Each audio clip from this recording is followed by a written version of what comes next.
Hyderabad RTC కళాభవన్లో gen Z conclave grand గా జరిగింది. తెలంగాణ బీజేవైఎం అధ్యక్షులు గణేష్ ఆధ్వర్యంలో జరిగిన నమో జెన్జీ కాన్క్లేవ్ ముఖ్య అతిథులుగా TBJP chief Ramachandra Rao, MP Etela, MLC Anji Reddy, ఎమ్మెల్యేలు హాజరయ్యారు.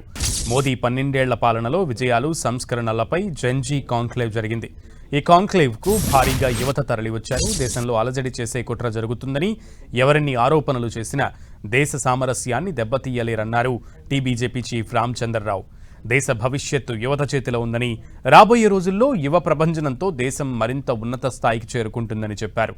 దేశభక్తితోనే దేశం అభివృద్ధి చెందుతుందన్నారు.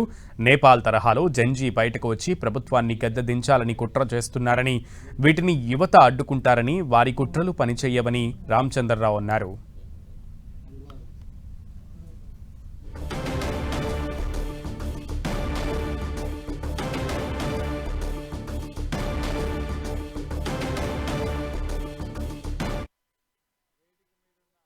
భారతదేశం ఐక్యత ఉందంటే ఈ దేశంలో ఉన్న సంస్కృతి, మన యుథోస్, మన నేషనల్ దేశభక్తి. కానీ బాధ ఏమనిపిస్తుందంటే ఈరోజు ఒక నాయకుడు మాట్లాడతాడు, నేపాల్లో జెన్జీ ఏ విధంగా అయితే రోడ్ల మీద వచ్చారో, ఆ ప్రభుత్వాన్ని పడగొట్టాడో, ఇండియాలో కూడా జెన్జీ చేయాలంటాడు. ఇంకో నాయకుడు అంటాడు, బంగ్లాదేశ్లో జెన్జీ ఎట్లయితే విధ్వంసాన్ని సృష్టిస్తున్నారో భారతదేశంలో కూడా సృష్టించాలని చెప్పేసి నేను చెప్తా ఉన్నాను వాళ్ళకు.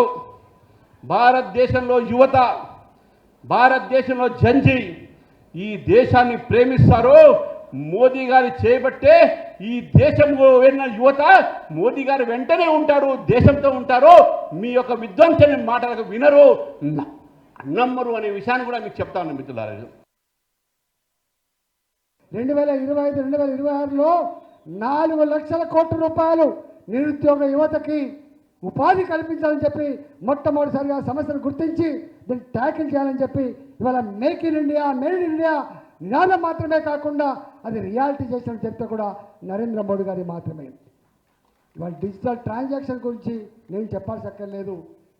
డిజిటల్ ట్రాన్సాక్షన్ గురించి చదువురాని దేశంలో ఇవాళ 55 కోట్ల మందికి జన్ ధన్ అకౌంట్లు ఓపెన్ చేసిన చరిత్ర నరేంద్ర మోడీ గారిది. హేళన చేసిండ్రు, జన్ ధన్ అకౌంట్లు ఓపెన్ చేస్తున్నావు కదా మోడీ గారు, ఎన్ని డబ్బులు వేస్తావు స్విస్ బ్యాంక్ నుంచి తెచ్చని చెప్పి హేళన చేసిండ్రు. కానీ ఇవాళ అర్థమైపోయింది, ప్రపంచంలో అమెరికా కంటే, చైనా కంటే, రష్యా కంటే, యూరోప్ కంట్రీల కంటే కూడా డిజిటల్ ట్రాన్సాక్షన్ జరుపుతున్న దేశం భారతదేశం మాత్రమే. ఈ దేశంలో మహిళల ఆత్మగౌరవాన్ని స్థాపించినటువంటి నాయకుడు.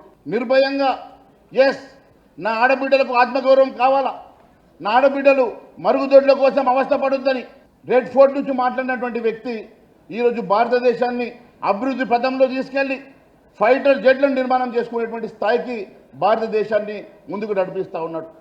ప్రపంచంలో 5వ ఆర్థిక శక్తిగా నిర్మాణం చేసేటువంటి నరేంద్ర మోడీ గారు మరి ఇప్పుడు 4వ స్థాయికి, మనము మరి 3వ స్థాయికి కూడా భారతదేశం అభివృద్ధి చెందుతూ ఉన్నది.